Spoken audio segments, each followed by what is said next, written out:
এটা হলো ব্যাচার, যেটাতে ফেব্রিক্স থাকে মানে কাপড় থাকে। আর এটা হলো সেন্টারিং, এটা কাপড় ঠিক রাখতে সহায়তা করে। এবং এই সেন্টারিংয়ের ভেতরে দিয়ে আসার পর ডাইরেক্টলি চলে যায় ব্ল্যাঙ্কেটের কাছাকাছি।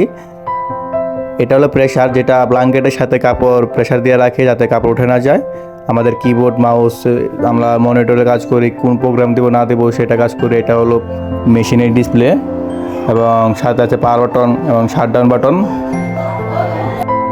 আর এটা হলো ওয়াশিং ট্রে, যেটা দিয়ে ব্ল্যাঙ্কেট ওয়াশ হয়। ব্ল্যাঙ্কেট যদি ওয়াশ না হয় তাহলে কাপড় ভালো হবে না। এবং এটা সেই সেন্টারিং যেটা কাপড় ঠিক রাখে। আমি যেদিকেই নেব কাপড়টা সেই দিকে আসবে। ভালো মতো খেয়াল করুন, এদিকে নেওয়ার পরে এদিকে আসছে।